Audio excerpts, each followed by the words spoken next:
You'll both need to sign right here." Harold Jenkins slid 2 matching contracts across his desk. His office carried the scent of aged books mixed with furniture polish. Standard liability forms, nothing unusual. Working in a cemetery has its hazards. I looked over the document as Johnny clicked his pen repeatedly beside me, clearly impatient. The contract appeared simple enough. A 7-day commitment to watch over Lone Fir Cemetery from 8 p.m. until 6 a.m., with payment that was honestly more generous than I'd anticipated for what amounted to sitting in a security booth overnight. "Looks good to me," I said, writing my name on the designated line. "Michael Thompson." Johnny scrawled his signature without even glancing at the text. "So what exactly are we supposed to be guarding against? People digging up graves? Kids causing trouble?" Harold's expression remained completely neutral. "Your presence alone typically discourages most issues. You're primarily here as a visual deterrent." He gathered our signed contracts, placing them in a folder before retrieving a single sheet from his desk drawer. "There are specific guidelines you must follow during your shifts." He passed me the paper. The document looked brand new, 5 numbered points typed in a clean, professional font. Nothing handwritten or suspicious about it, which somehow made it more unsettling as I began reading. 1. Secure all gates at precisely 9 p.m. Do not admit anyone until 6 a.m. under any circumstances. 2. Should you notice an unusually tall shape standing in the 3rd row of headstones, you must not go near it for any reason whatsoever. 3. If you hear sobbing from a woman, pay no attention. Do not try to locate her or offer assistance. 4. Exactly at 3:33 a.m., a gentleman dressed in white might present himself at the main entrance. Do not allow him inside regardless of what he tells you. 5. If any spirits request your assistance, politely refuse. I lifted my gaze from the paper to find Harold studying me. A cold sensation crept up the back of my neck. "Are you messing with us?" I asked, handing the list over to Johnny. "Do I appear to be joking, Mr. Thompson?" Harold's tone remained completely level. Johnny burst into laughter after finishing the rules. "Oh man, this is classic. Is this something you pull on every new hire? Like some kind of hazing ritual?" He nudged me with his elbow. "Mike, seriously. They're just trying to mess with our heads." Harold's face remained completely serious. "Those guidelines are in place for your protection. I fully expect you both to abide by them." "You got it, boss." Johnny gave him a casual salute. "We'll keep an eye out for ghosts and fancy-dressed strangers." I really wanted to kick Johnny under that desk. Harold Jenkins was in his 60s, his grey hair neatly combed, his expression deadly serious. This wasn't a game to him. The guard shack has everything necessary. Harold continued, ignoring Johnny's attitude. "Restroom, coffee machine, snack vending. There's a logbook where you'll document any unusual occurrences. Previous guards have left observations you might find helpful. Anything specific we should be aware of?" I asked. Harold folded his hands on the desk. "Simply follow the guidelines, Mr. Thompson." After that, he walked us around the property. The security booth near the main entrance, the layout of the 15-acre ground surrounded by iron fencing standing at least 10 feet high. The cemetery had a somber kind of beauty with aged maple trees and rows of tombstones dating back to the 1800s. "Keys will be waiting under the mat when you arrive for your first night," Harold said as we headed toward the parking area. "Arrive early. I won't be here to let you in." Johnny waited until we were inside my car before letting loose. What a complete nutcase. Those rules. I bet they've got people in costumes ready to jump out and scare us our first night. I merged onto the main road, my hands tight on the wheel. "I disagree." He looked completely sincere. That's what makes it funny, Johnny insisted. Think logically.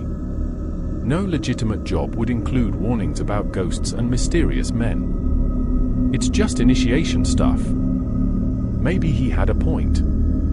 Believing we needed supernatural warnings for a Portland cemetery seemed less rational than accepting it as a prank.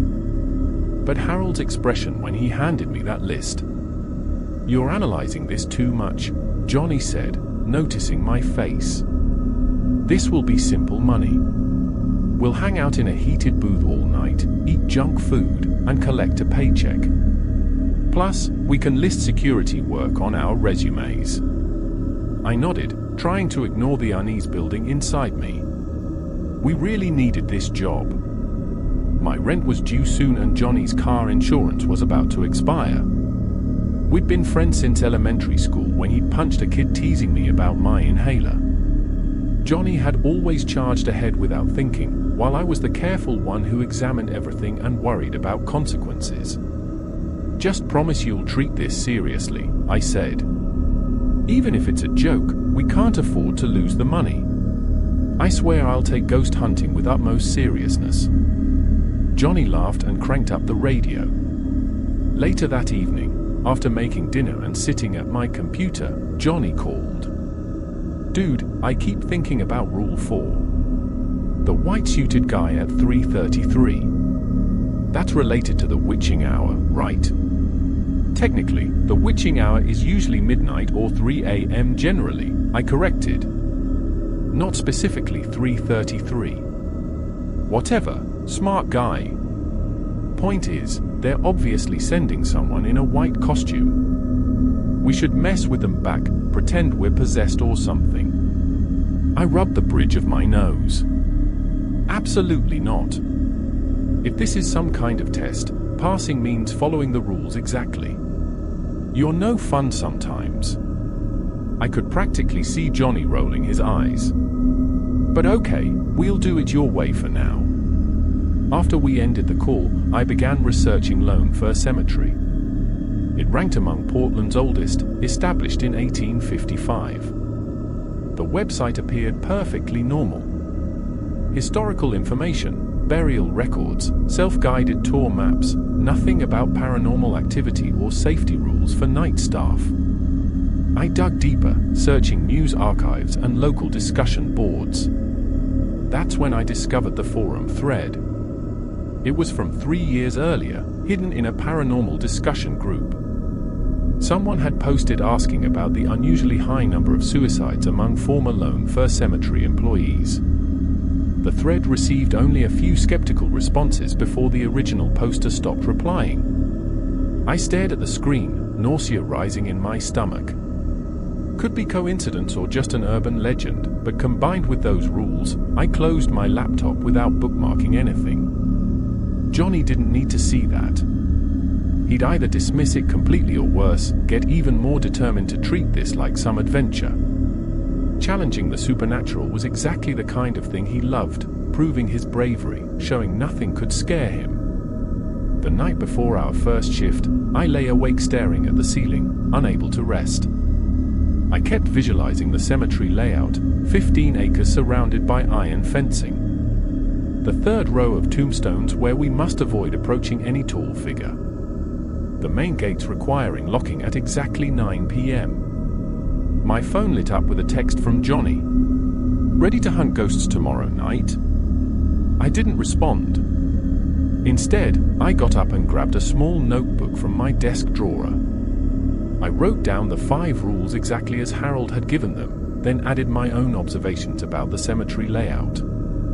If these warnings were genuine, if they truly mattered, I needed to be ready. When I finally drifted off around 4 a.m., I dreamed of iron gates swinging open and someone calling my name from the third row of graves. My nightmare about those iron gates ended abruptly when my alarm went off. The dream lingered as I prepared for our first shift. I'd packed a thermos of coffee, fresh batteries for our flashlights, and the notebook containing the handwritten rules, safely tucked inside my jacket pocket. Johnny picked me up at 7:20 p.m., his car stereo blasting. He lowered the volume when I got in. Ready for our big ghost expedition? He grinned, though I noticed he'd brought an extra hoodie and what appeared to be 3 energy drinks in his cup holder. It's not an expedition, it's employment. I fastened my seatbelt. Did you read any of that history I sent you about the cemetery? Nope. Johnny pulled away from the curb. But I watched 3 horror films last night to prepare for every possible monster. He wiggled his fingers at me before returning both hands to the wheel. We drove mostly without talking after that. The cemetery sat on Portland's east side, nestled between older neighborhoods. As we approached the main entrance, I glanced at my watch. 7:28 p.m., 32 minutes early. The iron gate stood open, just like in my nightmare. I stepped out and gazed up at them. Keys under the mat, Johnny called, already walking toward the security booth. He bent down and grabbed a substantial key ring, holding it up triumphantly. I joined him at the small building just inside the main gate. The guard shack was roughly the size of a small apartment, featuring a main area with a desk, 2 chairs, a wall-mounted TV, and a window overlooking the cemetery grounds. A compact kitchenette with a microwave and coffee maker occupied one corner. There was a separate room containing a couch, presumably for breaks, plus a small bathroom. Let's walk the perimeter before full darkness, I suggested, pocketing the keys. We should familiarize ourselves with the layout. Johnny shrugged. Sure, why not? We've got time. The cemetery spread before us, 15 acres according to the information Harold had provided. Old maple trees dotted the grounds, their branches reaching toward the darkening sky. The orderly rows of tombstones ranged from simple markers to elaborate monuments, some dating back to the 1850s. We followed the fence line. It appeared aged but sturdy, with no visible gaps or damaged sections. Check out this area, Johnny said, pointing toward a collection of ornate mausoleums. Bet that's where all the wealthy people ended up. I nodded, but my focus remained on the grave rows. I counted them silently, noting where the 3rd row sat in relation to the guard shack. That's the spot Harold mentioned, where we shouldn't approach any tall figure. 8:40, I said, checking my watch as we finished our circuit. Time to secure the gates. The main entrance had a heavy chain and padlock ready. I fastened it, tugging twice to confirm it was secure. The metallic sound echoed across the quiet cemetery. Back inside the guard shack, Johnny was adjusting the heater. This place is freezing, he complained, turning knobs until warm air finally emerged from the vents. Okay, that's better. I sat at the desk and opened the logbook Harold had mentioned. The most recent entry was from the previous week, simply noting raccoons disturbing some flower arrangements. Nothing about tall figures or crying women or men in white suits. By 9:30, Johnny was already restless. He paced the small space, eventually feeding dollar bills into the vending machine and pressing random buttons. Want chips? He tossed a bag at me without waiting for a response. This is the simplest money we've ever made. Sit in a warm room, eat snacks, observe nothing happening all night. We're supposed to be securing the premises, I reminded him. From what? The angry ghosts of the deceased? Johnny laughed, dropping into the second chair and putting his feet on the desk. Oh no, Mr. Ghost, please don't tip over that flower vase. I'll have to document it in my scary logbook. I didn't smile. Instead, I watched the cemetery through the window. The grounds remained still and silent under the security lighting. No movement. No strange sounds. Rule 1, satisfied. Gate secured at 9 p.m. sharp. Johnny crumpled his chip bag and aimed for the trash can, missing. Rule 2, no tall figures in the 3rd row yet. Rule 3, no crying ladies. Rule 4, no fancy guys in white suits at the entrance. And Rule 5, no ghosts seeking assistance. Man, this job is a piece of cake. Nothing happening yet doesn't mean nothing will, I said, retrieving his chip bag and placing it properly in the trash. Come on, Mike. You don't seriously believe any of that, do you? Johnny leaned back, balancing on two chair legs. It's just Harold playing games. Probably has a hidden camera watching us jump at shadows. I said nothing. The anxiety from yesterday hadn't faded. If anything, being inside the cemetery at night made it intensify. The hours dragged by slowly. Johnny flipped through TV channels with the volume low. I alternated between watching the grounds and reading through old log entries, searching for anything unusual.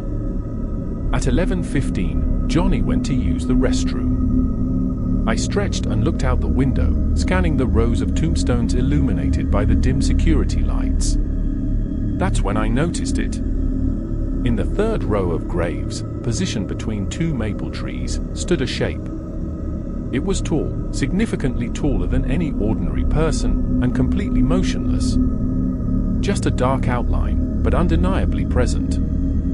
I checked my watch. 11:17 p.m. The bathroom door opened behind me. Johnny, I said quietly. Come here. What's up? He moved to stand beside me. I pointed toward the third row. Look. Johnny squinted through the window, then inhaled sharply. Holy, __, the shape didn't move. It simply remained there, a dark silhouette against the night, impossibly tall and thin. We should investigate, Johnny said, already reaching for his jacket. I grabbed his arm. No. Rule 2, remember? Don't approach the figure in the third row. It's probably just someone playing a trick. Johnny tried to pull free. Some guy on stilts or something. My grip tightened. I don't care what it is. We're not going out there. You can't honestly believe. I believe in following our employment guidelines. I cut him off. Do you want to get fired on our first night? That seemed to reach him. Johnny reluctantly removed his jacket again, but kept staring through the window. Fine, but I'm watching it. If it moves closer, all bets are cancelled. We observed the figure for the next hour. It never shifted, never changed position, simply stood there, a dark cutout against the night. This is unbelievable, Johnny muttered around 12:30. Nobody can remain that still for that duration. He paced the small room, periodically returning to the window to check. Each time, his expression grew more disturbed. By 1 a.m., Johnny had stopped pretending this was some prank. He sat in his chair, eyes locked on the window, knees bouncing with nervous energy. Maybe we should contact Harold, he suggested. I shook my head. He said he wouldn't be reachable. Besides, he's the one who warned us. He already knows. Then what do we do? Nothing, I said. We follow the rules. We don't approach it. The shape remained as 1 a.m. became 2 a.m. Neither of us felt much like talking. Johnny's earlier bravado had evaporated. He kept looking at the door, then back to the window, as if verifying the barrier between us and that figure remained secure. At 2:25 a.m., I looked up from the logbook to see Johnny leaning forward in his chair. It's gone, he said. I joined him at the window. The third row stood empty now, just headstones and maple trees. No sign of the tall figure. Maybe it moved behind a tree, Johnny suggested. But we both knew that wasn't the case. The security lights illuminated the area well enough to confirm nobody remained. I wrote in the logbook, keeping my entry factual. 11:17 p.m. tall figure observed in third row. 2:25 a.m. figure no longer visible. Johnny spent the remainder of our shift attempting to explain it away. Could have been a shadow from the trees, Or maybe the cemetery has a scarecrow for birds, or some homeless guy on stilts who got tired of standing around. I didn't bother arguing. I'd witnessed what I witnessed, and so had he. When 6 a.m. finally came, we stepped outside into the early morning light. The cemetery appeared different in the dawn, less intimidating, simply a peaceful place with stones and trees. See, nothing strange in daylight. Johnny's voice was too loud, too forced. His hands trembled as he retrieved his car keys. I unlocked the main gates and secured the guard shack. As we drove away, Johnny kept checking his rearview mirror. That was just some weird shadow thing, right? He didn't wait for my response. Has to be. No way. It was actually, you know. I stared out the passenger window at the passing houses. Normal people still sleeping peacefully, unaware of what existed just blocks away in that old cemetery. We have 6 more nights to get through, I reminded him. Johnny's hands tightened on the steering wheel. Yeah, 6 more nights. Sleep hadn't come easily after our first night at Lone Fir Cemetery. I tossed and turned all day, fixating on that tall figure standing motionless in the 3rd row of graves. Every time I closed my eyes, I saw it there, black against the night, absolutely still.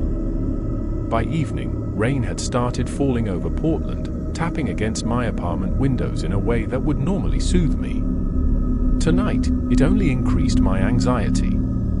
I packed extra carefully for our second shift. More coffee, protein bars, a waterproof jacket, and a backup flashlight with fresh batteries. The notebook with the cemetery rules remained in my jacket pocket. Johnny pulled up outside my apartment at 7:15 p.m., his windshield wipers struggling against the downpour. I ran through the rain and jumped into the passenger seat, shaking water from my hair. "Ready for night 2?" I asked, fastening my seatbelt. Johnny didn't respond immediately. His eyes stayed fixed on the road. The car smelled like energy drinks. 3 empty cans rattled in the cup holder, and a 4th sat partially finished beside them. "Didn't sleep much," he finally said, pulling away from the curb. "Kept thinking about that, whatever it was." I nodded. "Yeah, me too." The rain intensified as we drove, pounding on the roof. Johnny kept the radio off, which wasn't like him. Neither of us mentioned what we'd seen the night before, but we both knew it lingered between us. We reached the cemetery around 7:32 p.m. The iron gates emerged through the rain, water streaming down the black metalwork. I unlocked them and pushed them open as water soaked through my jacket. "Lock these at 9, right?" Johnny asked, following me inside. His voice held none of yesterday's sarcasm. "Yeah, Rule 1. The guard shack felt smaller tonight, more confining. Rain hammered against the roof and streaked down the windows, distorting our view of the cemetery. Johnny switched on every light in the place, then cranked up the heater until it was almost uncomfortably warm. We settled into our routine, checking doors, walking the perimeter, securing the gates at exactly 9 p.m. The rain transformed the cemetery's appearance.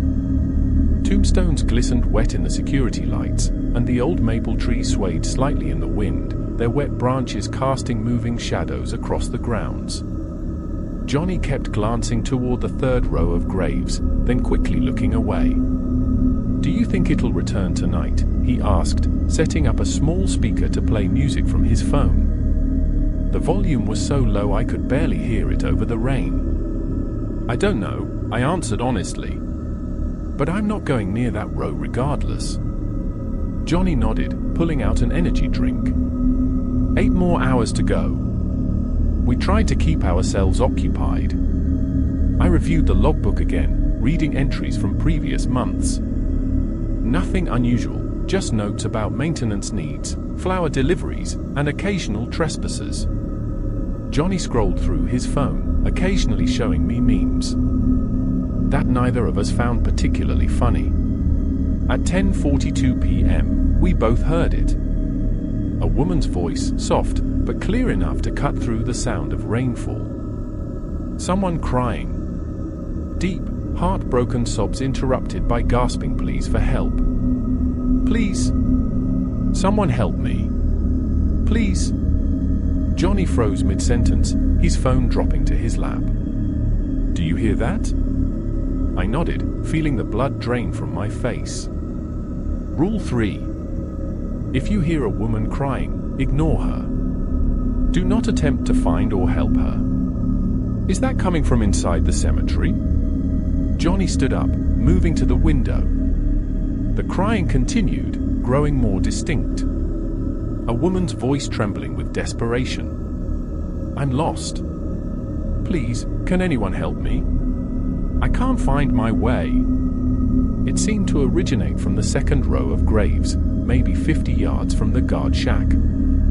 Through the rain-streaked window, I couldn't see anyone, just wet headstones and shadows. Someone might be injured, Johnny said, grabbing a flashlight from the desk. We should check it out. I stood up quickly. No, remember Rule 3. Are you serious right now? Johnny stared at me. There's a woman out there in the rain crying for help, and you want to ignore her because of some strange list? The crying grew louder, more desperate.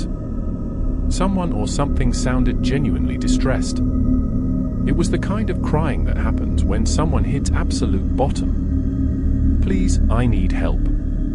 I'm so cold. Please. Johnny grabbed his rain jacket. I'm going to look. I moved to the door, blocking his path. Johnny, stop. Think about it.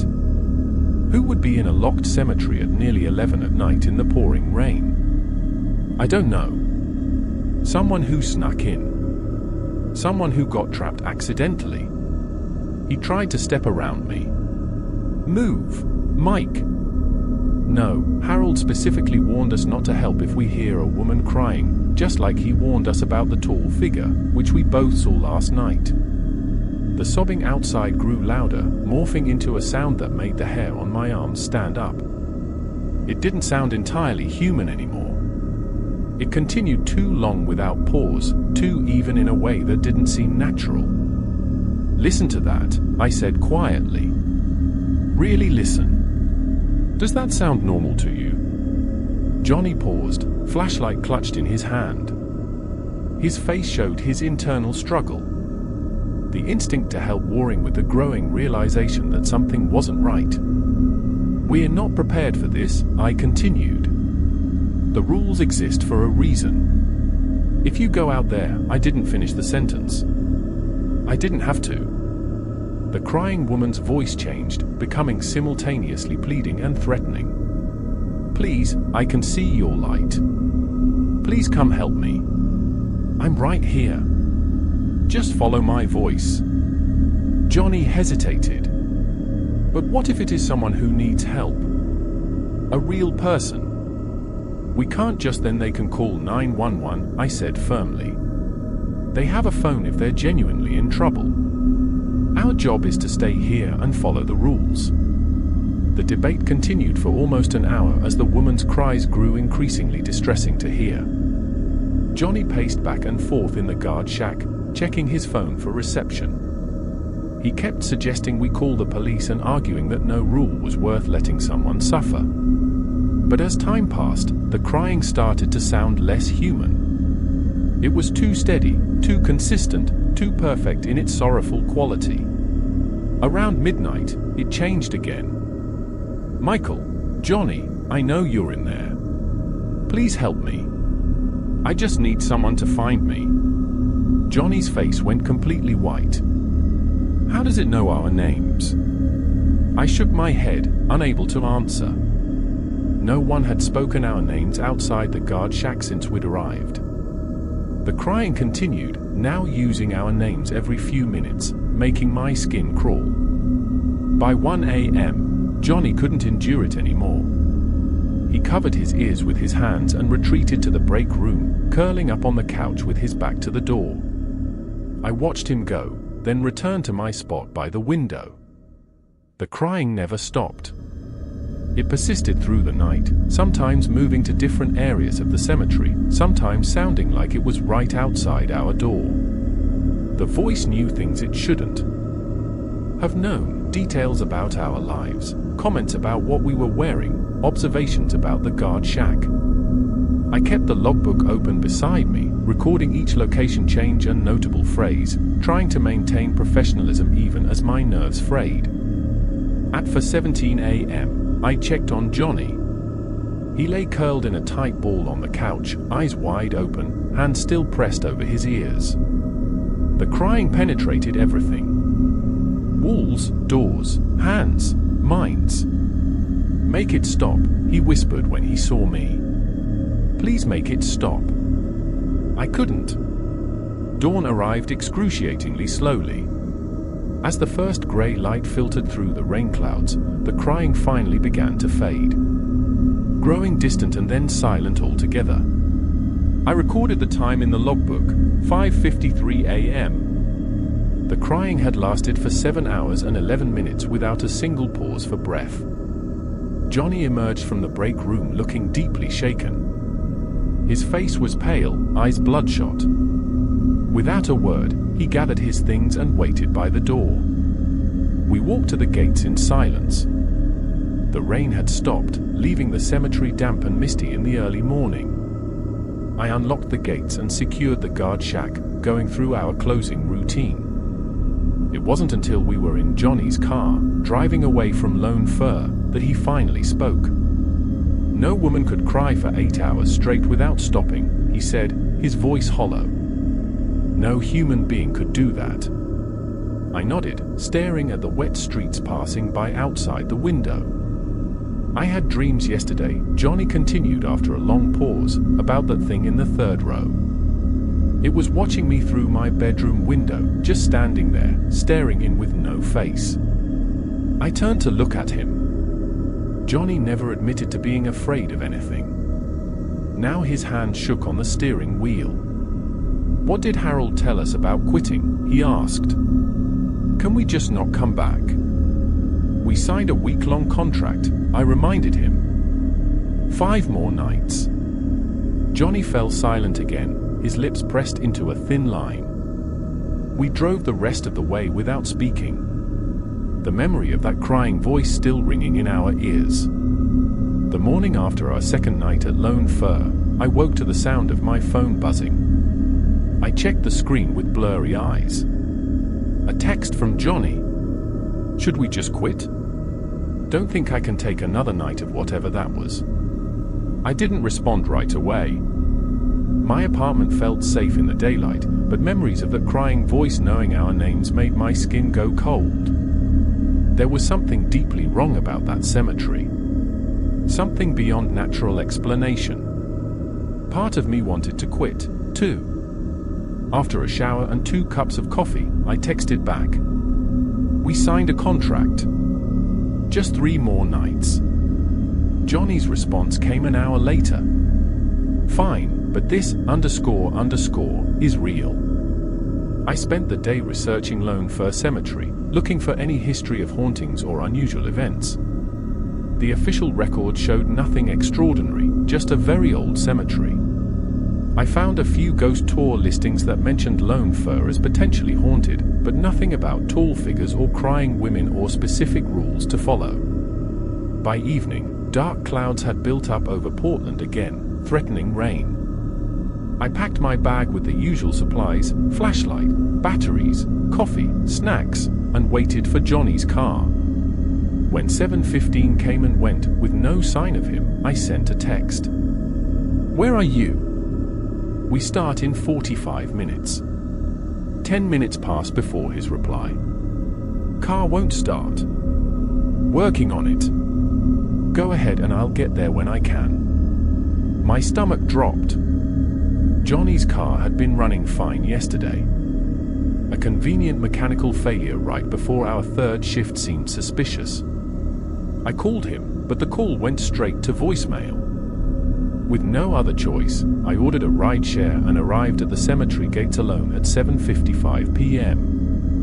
The iron fence stood tall against the darkening sky, black and ominous. Standing there by myself made the entrance seem far more threatening than on previous nights. I retrieved the keys from under the mat and let myself into the guard shack.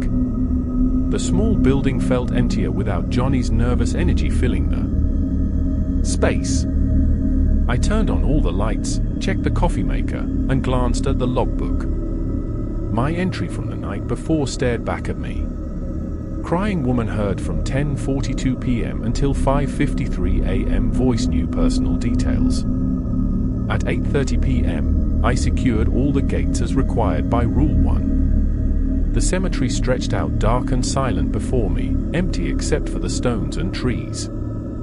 The third row of graves where the figure had stood on our first night remained vacant for now.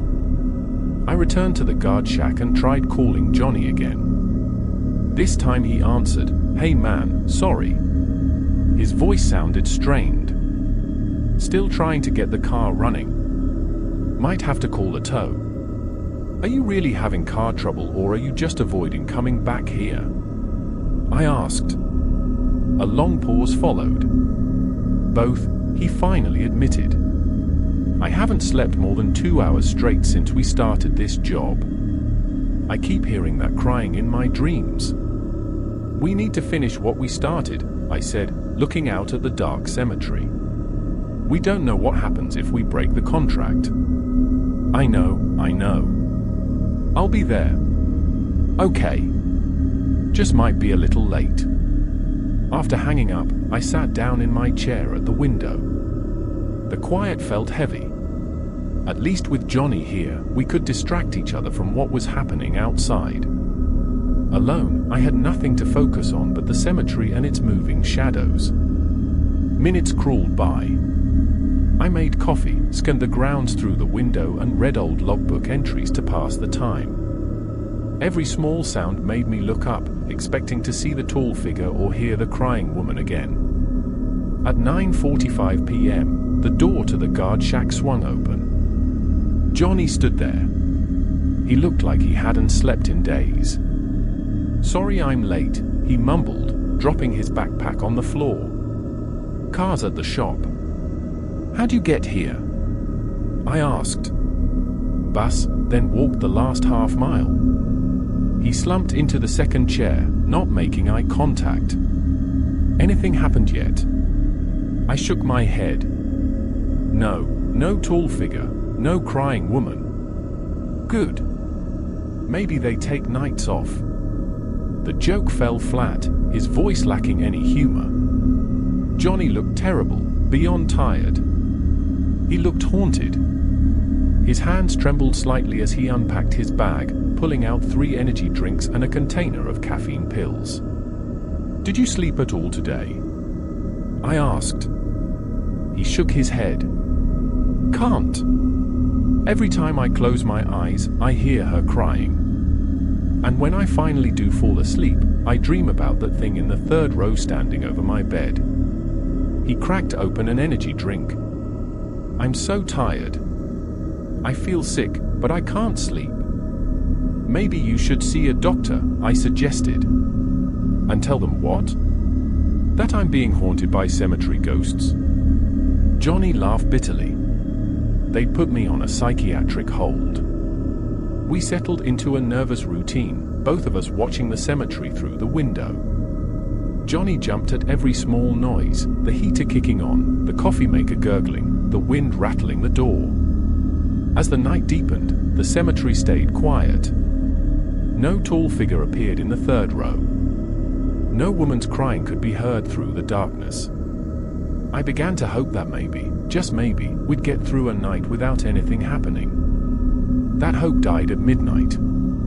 "Mike," Johnny whispered, pointing out the window. "Look, between the headstones, faint blue shapes had appeared. See-through figures moving slowly among the graves. Some knelt beside headstones, others wandered along the paths. They gave off a soft glow that didn't illuminate anything around them. I counted at least 7 different spirits, men and women wearing clothes from various time periods. None looked directly at the guard shack. They seemed absorbed in their own worlds, not aware of us watching them. Are those? Johnny couldn't finish the sentence. Ghosts, I said quietly, completing his thought. Actual ghosts. Johnny went completely still beside me. All his nervous fidgeting stopped, replaced by a stiff silence. His face had gone pale, his lips pressed into a tight line. I picked up the logbook and wrote 12 a.m. multiple translucent figures observed throughout cemetery grounds. We're not writing that. Johnny hissed. No one will believe us. Harold will, I replied. He warned us about this. For the next hour, we watched the spirits move through the cemetery. They never approached the guard shack, staying among the graves. Some appeared to be visiting specific headstones, while others seemed confused, checking markers as if searching for something. At 1:20 a.m., movement near the window caught my attention. An elderly man stood just outside the guard shack, his translucent body glowing faintly blue in the darkness. He wore clothes that appeared to be from the 1950s. High-waisted pants, suspenders, a button-up shirt with the sleeves rolled to the elbows. His thinning white hair was neatly combed. Unlike the other spirits, he was looking directly at us.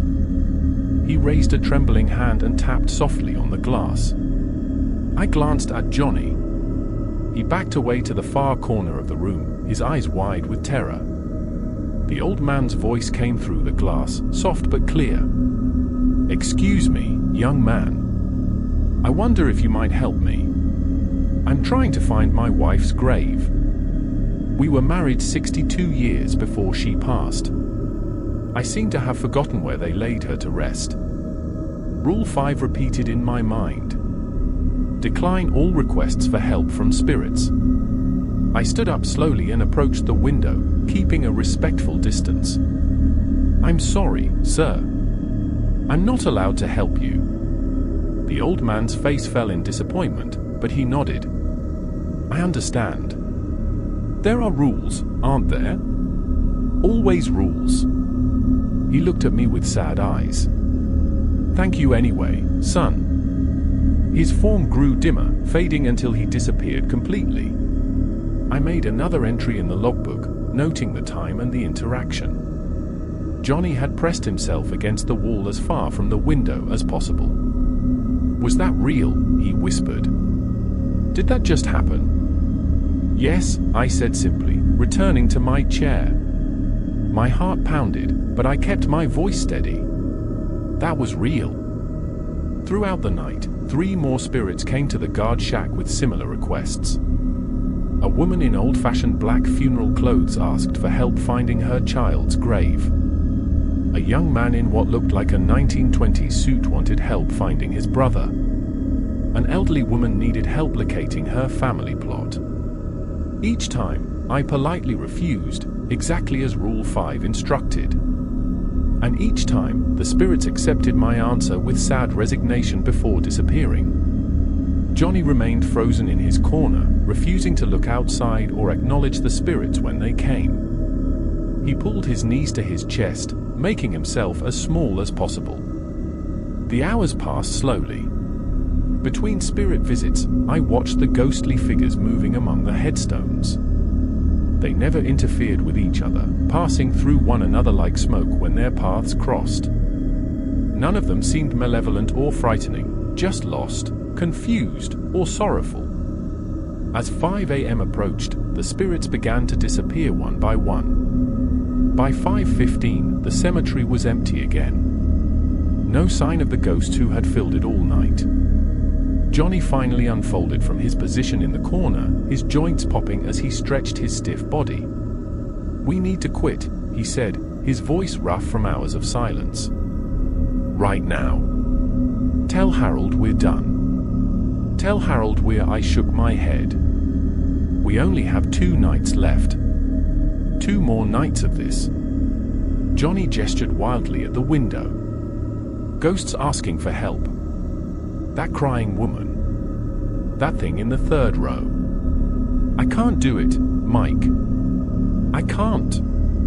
What happens if we break the contract? I asked. We don't know what we're dealing with here. What if there are consequences?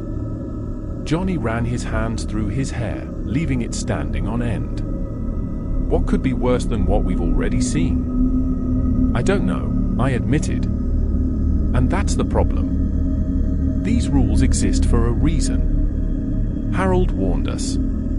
I think we need to finish what we agreed to do. Johnny paced the small room, his movements jerky and agitated. 2 more nights, he finally said, that's it. And I'm bringing my grandfather's rosary. I need some protection in this place. When 6 a.m. arrived, we opened the gates and secured the guard shack in. Silence.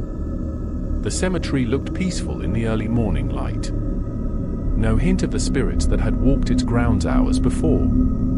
Johnny pulled a small silver crucifix from his pocket. My grandfather gave me this before he died. Said it protected him in World War II. He stuffed it back in his pocket. Tomorrow night, I'm bringing the full rosary. We need all the help we can get. As we walked toward the street where Johnny's friend would pick us up, I looked back at the cemetery one last time. In the morning light, it was just a historic graveyard, beautiful in its way with ancient trees and ornate headstones.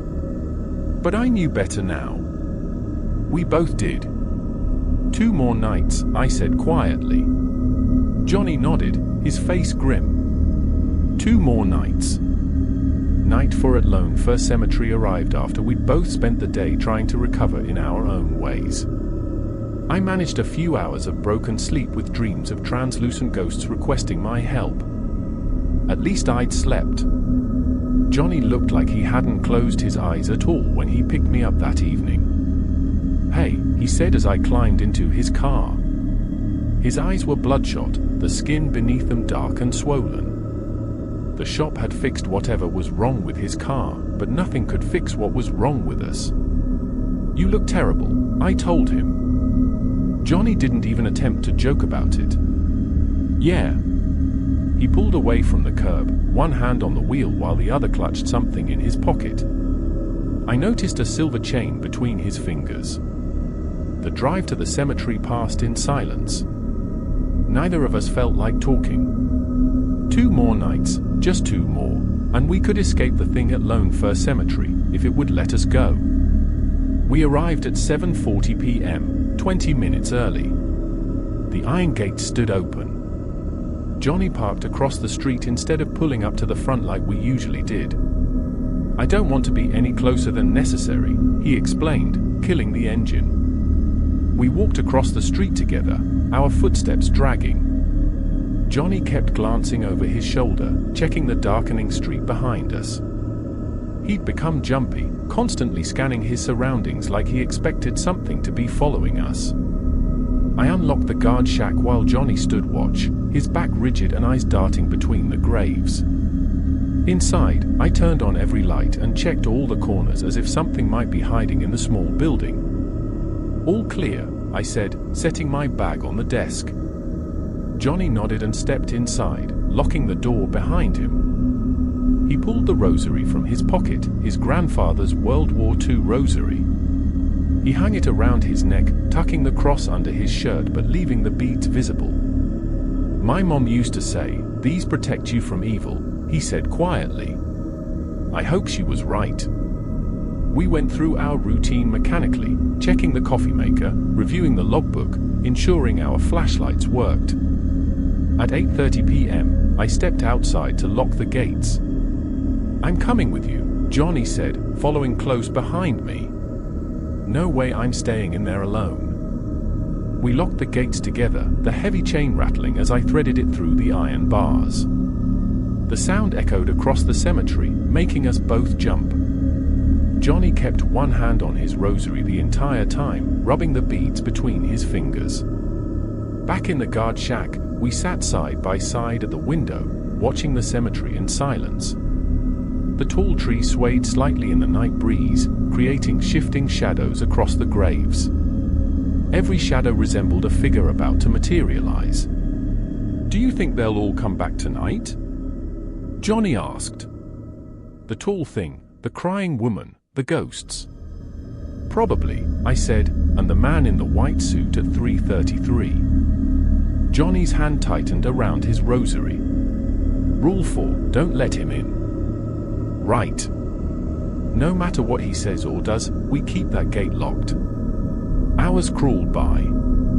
We barely spoke, both lost in our own thoughts while watching the cemetery grounds.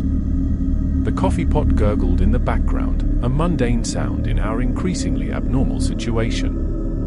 At 10:17 p.m., Johnny pointed toward the third row. It's back. The tall figure stood exactly where we'd seen it on the first night, between two maple trees in the graves. Even from a distance, I could tell it wasn't human. Too tall, too still, too dark against the night. Don't look at it too long, Johnny whispered, turning away from the window. I think it knows when we're watching. I made a note in the logbook. 10:17 p.m. Tall figure appeared in third row. Then I joined Johnny at the coffee maker, keeping my back to the window. How long will it stay?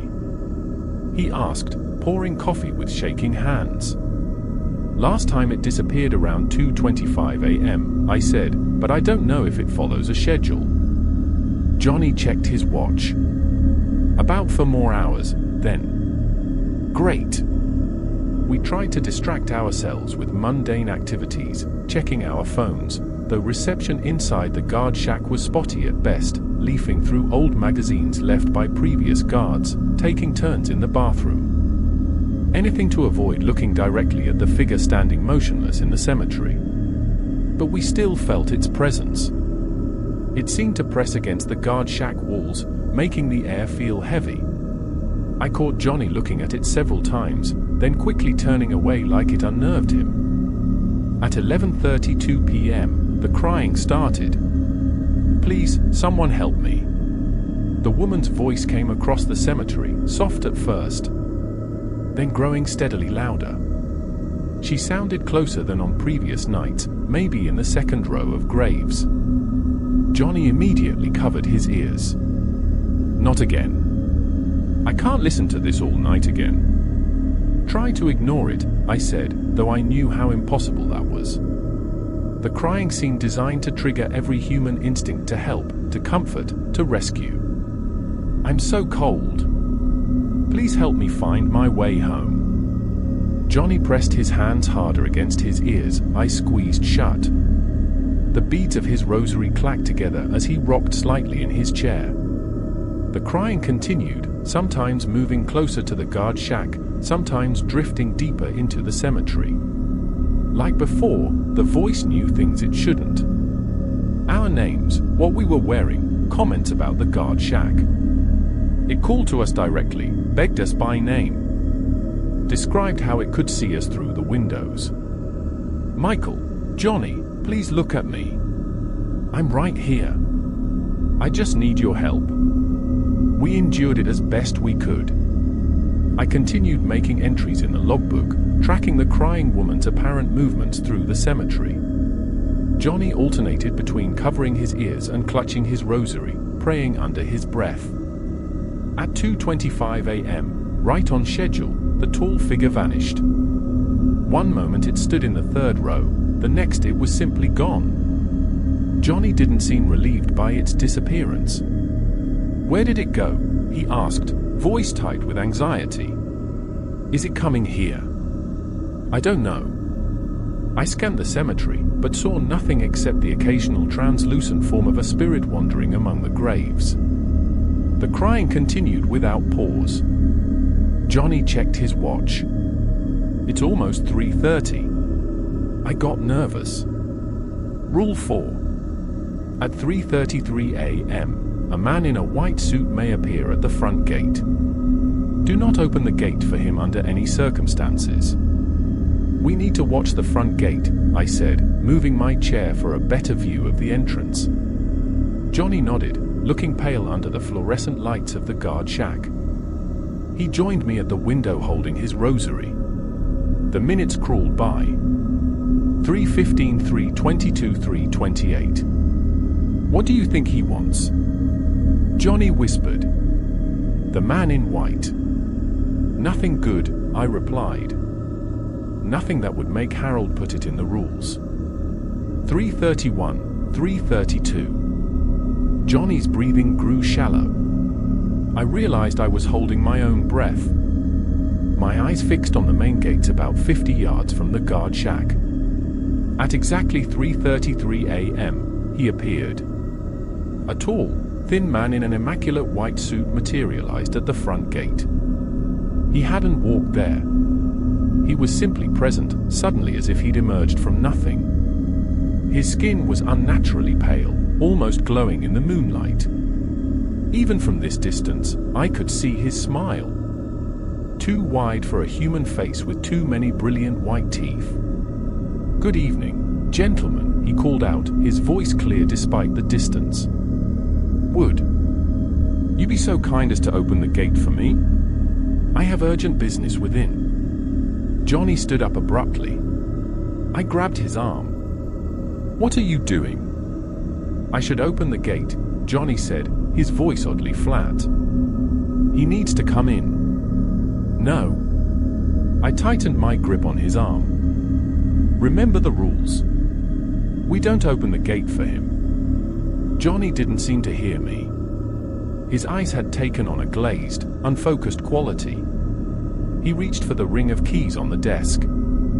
I should let him in, Johnny repeated in the same monotone voice. He's waiting. It's only polite. I stepped between Johnny and the desk. Johnny, snap out of it. That's not a person out there. I need to open the gate. Johnny tried to push past me, his movement stiff and mechanical. He's waiting. Outside, the man in white stood perfectly still at the gate, that inhuman smile fixed on his face. He called out again, his voice somehow both pleasant and deeply wrong. I can see you're quite busy in there. I do apologize for the intrusion, but I really must come in. It will only take a moment of your time. Johnny lunged for the keys, catching me off guard. He snatched them from the desk and headed for the door. Johnny, stop. I grabbed his shoulder, but he shrugged me off with surprising strength. I have to let him in, Johnny said, unlocking the guard shack door. He's waiting for me. I tackled him from behind, both of us crashing to the floor. The keys went sliding across the linoleum. Johnny fought back harder than I'd ever seen before, twisting and struggling under me. Get off, he shouted, his voice no longer the flat monotone, but filled with desperate anger. I have to open the gate. I have to. I pinned his arms, using all my weight to hold him down. Johnny, it's me, Mike. Snap out of it. Johnny thrashed wildly, nearly throwing me off. I caught a glimpse of his face. His eyes were completely blank. The pupils dilated so wide that no color showed. He wasn't seeing me at all. Through the window, I could see the man in white watching our struggle. His smile grew wider, impossibly wide, splitting his face in a way no human mouth could stretch. He raised one pale hand and waved at me. Johnny Wilson, he called, his voice somehow inside the guard shack now, inside my head. Come open the gate. It's time. Johnny renewed his struggle, throwing an elbow that caught me in the ribs. I grunted in pain but kept my grip. With one hand, I reached for the fallen keys, stretching my fingers toward them while keeping Johnny pinned with the rest of my body. Just a few more moments, the man in white said. His voice had changed, taking on harmonics that hurt my ears. The gate must be opened from within. Those are the rules. I managed to snag the keys with my fingertips, pulling them toward me and then shoving them into my pocket. Johnny howled in frustration, the sound more animal than human. Let me go, he screamed, bucking hard enough that I had to wrap both arms around him again. He's calling me. I have to go. Check your watch, I gasped, trying to reach through whatever had hold of Johnny. What time is it? The question seemed to confuse him. He stopped, struggling for a split second. My watch? What time is it? I repeated. Check your watch, Johnny. Johnny moved his wrist to look at his watch. The simple action seemed to break whatever hold the man in white had over him. Johnny blinked rapidly, some awareness returning to his eyes. It's 3:34, he said slowly. I looked toward the window. The man in white was gone. He vanished as abruptly as he'd appeared. The gate was empty, with moonlight shining on the padlock and chain we'd secured hours earlier. Johnny went limp beneath me, all the fight draining out of him. He began shaking with sobs. "Oh God," he whispered. "Oh God, Mike." I was going to. I cautiously released him and sat back, trembling all over. "It's okay. He's gone now." Johnny curled into a ball on the floor, clutching his rosary tightly. Tears streamed down his face. I couldn't stop myself. He said between sobs. It was like he was in my head, moving my body. I could see what I was doing but couldn't prevent it. I leaned against the wall, still breathing hard. "You fought it at the end when I asked you the time." Johnny nodded, wiping his face with his sleeve. For a second, that felt like my own thought. Everything else was him. He looked up at me, his eyes red and frightened. "Thank you." If you hadn't stopped me, he didn't finish the sentence. He didn't need to. We sat on the floor of the guard shack for a long time, neither of us willing to stand up or look outside. The crying woman's voice had stopped at some point during our struggle. I hadn't even noticed when. The cemetery beyond the windows was quiet and dark. Johnny checked his watch again. For 15, less than 2 hours until dawn. I nodded, too exhausted to speak. My ribs ached where Johnny's elbow had connected, and my knees hurt from hitting the floor. "We have to finish the contract," Johnny said after another long silence. "One more night. We can't break the rules now." "No," I agreed. "We can't." Johnny picked himself up from the floor, moving like an old man. He slumped into his chair, the rosary still wrapped around his hand. "Mike," he said quietly, "if I start acting strange again tomorrow night, if anything tries to control me again, whatever you have to do, don't let me break the rules, please." I nodded, meeting his eyes. "I won't." We sat quietly as night turned to morning. We kept watching the cemetery, looking for any sign of movement or those things that nearly claimed Johnny. But nothing appeared. The man in white didn't win tonight, and the cemetery seemed to respect its own rules. At 6 a.m., we unlocked the gates and secured the guard shack like normal. In the morning light, everything looked ordinary. Just an old cemetery with trees and weathered headstones. But we knew better. "One more night," Johnny said as we walked to his car. "One more night," I repeated. "Then we're done with this place." Johnny nodded. But I noticed how his eyes darted around the street, checking every shadow, every corner. I was doing the same thing. Whatever inhabited Lone Fir Cemetery had reached into Johnny's mind, taken control of his body.